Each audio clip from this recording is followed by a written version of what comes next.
My name is Emre.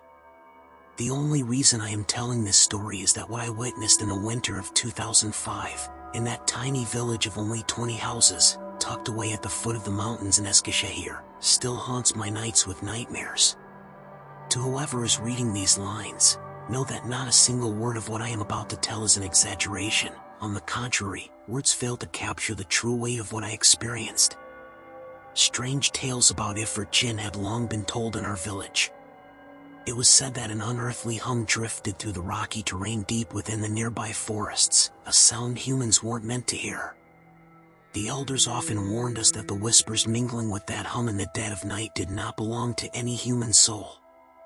In my youth, I used to dismiss these rumors as idle tall tales. Until that woman arrived in the village. When I first heard her name, everyone was saying the same thing. She's a traveler. She has no one. She has a baby, but no one knows where her husband is. The woman's name was Zehra. She wore a thin, tattered overcoat, and in her arms, she held a baby that seemed to carry even more terror than she did. The baby's eyes were of a darkness bordering on pitch black, but what truly unsettled me was the silence in its gaze. No infant should possess such stillness. It held the coldness of a windless night. On the day she first arrived, midwinter was striking with all its might. It was the kind of blizzard where taking even 2 steps outside was dangerous. Yet, that woman walked into the village step by step, as if passing through a spiral of shadows where the wind couldn't touch her. By the time we noticed her, she was standing by the fountain in the village square, clutching the baby to her chest, waiting. When the village headman saw her, he went over to her. But as he spoke, I noticed a tremor of unease in his voice that I had never heard before. The woman wouldn't give a straight answer to anything. She either didn't know where she came from or where she was going, or she simply refused to say. But the strangest part was how she froze completely at the mention of the baby's father. When the headman asked, "Where's your husband, child?" Zehra's shoulders trembled, her eyes widened suddenly. "My husband," she whispered. We put her up in an abandoned house that night. The owner had moved to the city years ago. At the time, we thought it was the safest place for Zehra to stay, or so we believed. That night, the snow intensified, and the howling blizzard shrieked over the entire village. But within that roar echoing between our houses, there was something else, as if from a vast, unimaginable distance, someone, or something, was whispering Zehra's name. The wind itself was carrying her name. I couldn't sleep that night. At one point, I wanted to step outside just to catch my breath. Just as I was about to cross the threshold, I heard that voice emerging from the darkness, "Zehra." That sound settled into my soul like the piercing coldness of a serpent. It resembled a human voice, yet it wasn't the kind of sound a human could ever produce. I cannot fully describe it, but it kept echoing, circling inside my ears. The next morning, the neighbors noticed strange scratches on the windows of the house where Zehra was staying. Long marks, resembling claws rather than a hand, had been etched into the glass without breaking it. It looked as though someone had written something in a bizarre, unknown language. As Zehra looked at these marks, she didn't show the slightest hint of surprise. I swear, whatever did that, she knew it was coming. It was as if she wasn't surprised at all that whatever was hunting her had finally reached her doorstep. But the most terrifying thing was the baby's behavior. An infant cannot be that silent. It didn't cry, it didn't laugh, and it didn't react to its surroundings. But if it looks at you, I swear, it takes your breath away. Those dark, bottomless eyes seem to pull you inside. You just freeze. Zehra's story is a harrowing one. I learned the details piece by piece later on. According to what she told us, her father was a drunkard. He would invite anyone into their home as a guest. Her mother couldn't endure it and fled.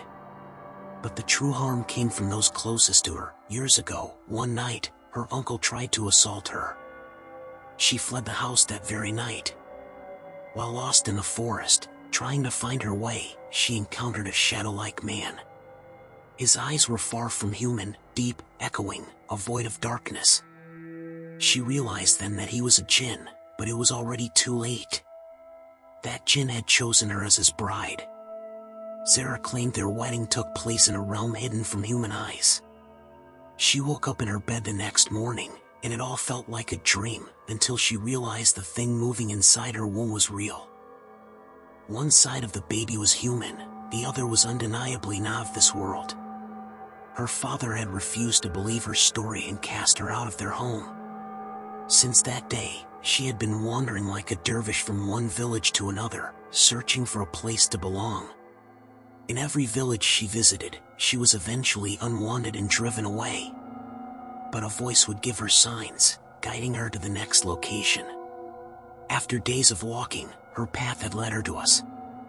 And this time, she told us that this would be her permanent home. By bringing this baby of Ifrit blood into our midst, Zehra had also carried a dark, shadow-dwelling tribe into our village. In the days following her arrival, darkness seemed to fall earlier, and the silence grew heavier. The village elders whispered that the night wind had changed its course. The eerie humming no longer came from the east, but from around the house where Zehra stayed. Though no one spoke of it openly, everyone felt the shift in the air. One night, Mehmet, the headman's son, decided to head toward the forest path near Zehra's house with his friends. What began as a display of bravado quickly spiraled into a silent dread. Among the trees, they found strange markings on stones that stood taller than a man, circular drawings, intertwined symbols, and scorch marks in the center. When Mehmet touched a handprint on a stone that was still unnaturally warm, he felt a sudden numbness creep through his fingertips. They told no one of what they saw when they returned that night, but the spark in Mehmet's eyes was gone forever. The baby's behavior, too, had changed. One day, a neighboring woman went to check on them and claimed that for a split second, the baby's eyes turned entirely pitch black, and she saw another face staring back at her. From that day on, no one dared to approach that house. Disturbed by these omens, the village imam began scouring ancient, worn volumes. One night, he came to me with the headman, holding a weathered leather-bound book. The text described how beings born of the Ifrit bloodline mixing with humans served as a gateway. These entities were a bridge between the jinn realm and the human world. If this gate were to open, it wouldn't just be one jinn passing through, but an entire tribe. The imam warned that Zehra's baby might be a key. And this key could turn its surroundings into a transit point, meaning our very village. That night, a roar descended upon the village. It wasn't just a sound, it was a summons. Windows rattled, and the walls of the houses felt as if they were cracking under the pressure. Those who glanced toward Zehra's window claimed to see shadows shifting in the darkness. But the most terrifying sight was the silhouette appearing at her door.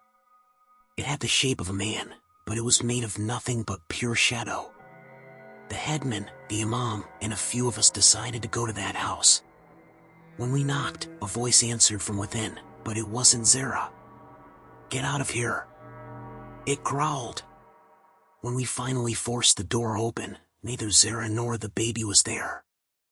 Only a circle carved into the floor stones remained, with a single black candle burning in the center. The flame didn't flicker upward, it swirled in a sickening, circular motion. Zehra was never seen again. But to this day, we can still feel a whisper passing through the wind at night. Nothing was ever the same in the village after the night Zehra vanished. The snow continued to fall, but it was no longer silent. It was as if a whisper was hidden within every single flake. People began to barricade themselves in their homes. Children stopped crying, the elderly stopped praying, and even the animals stayed far away from the village square. It felt as though the village was preparing itself for something inevitable. The imam, the headman, and I began to examine the symbols in the house where Zehra had stayed.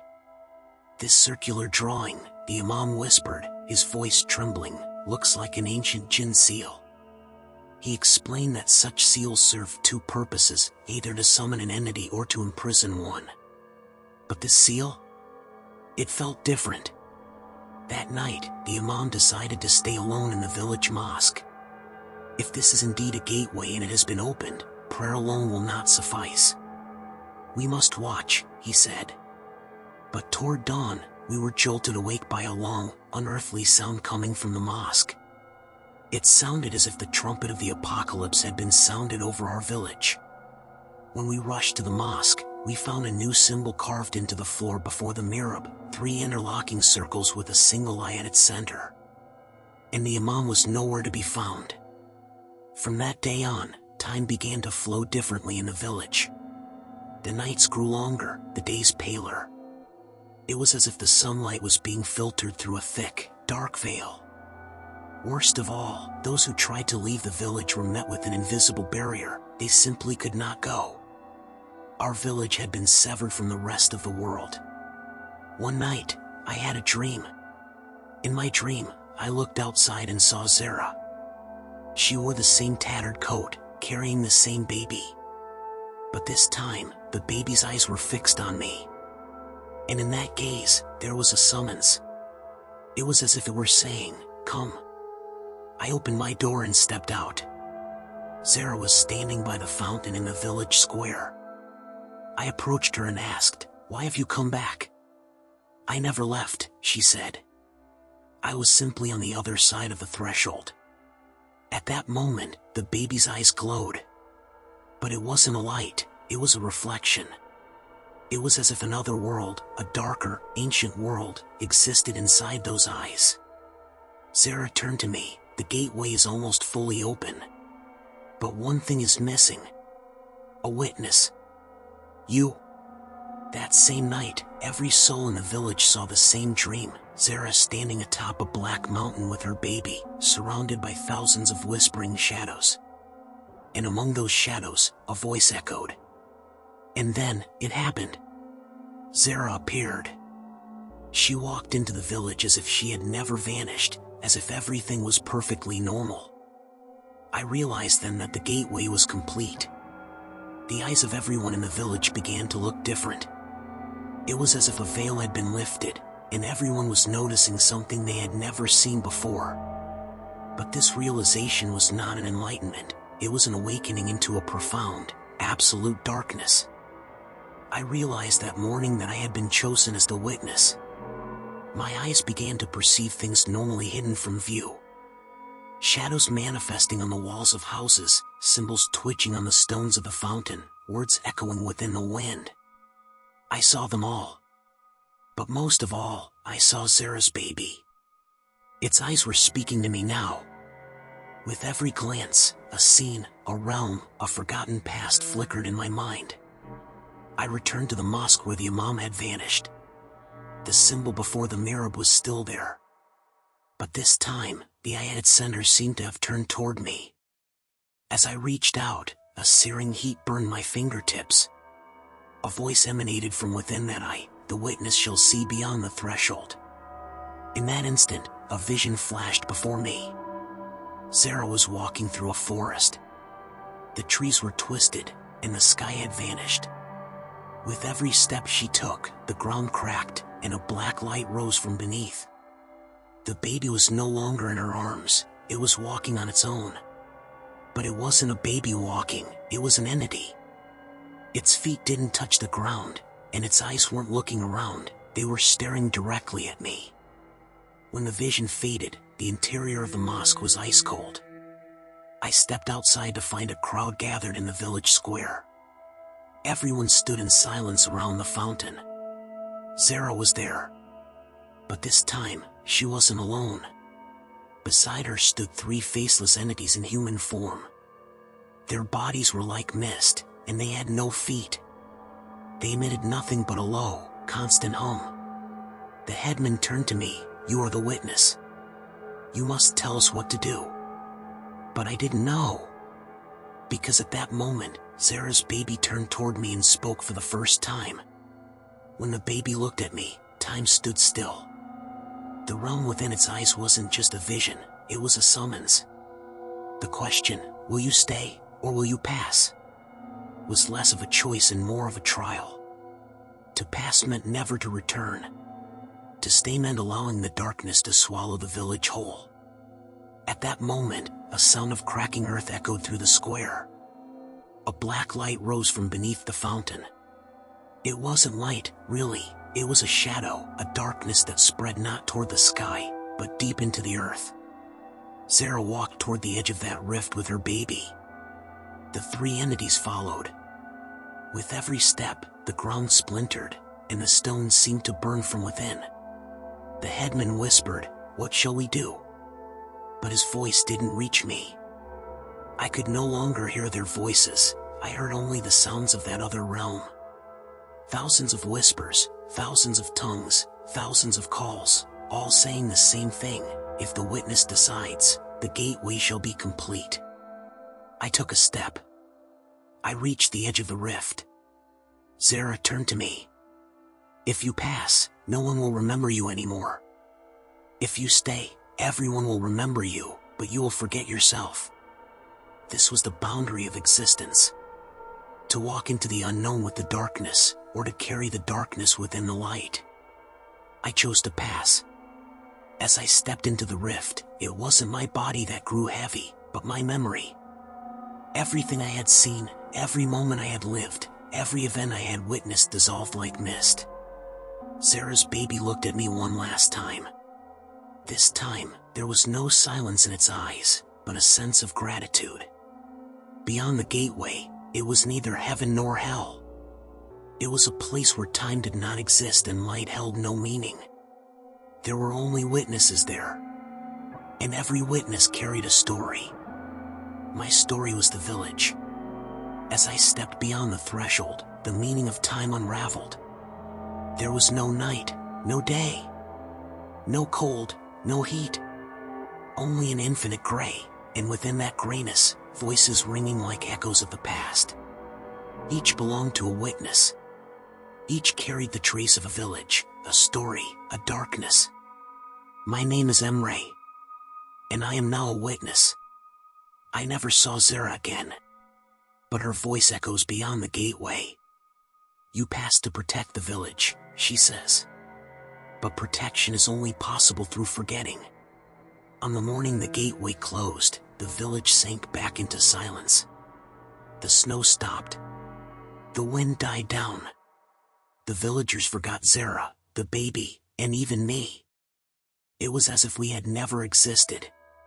Only the Imam's old book remained, and even its pages were now blank.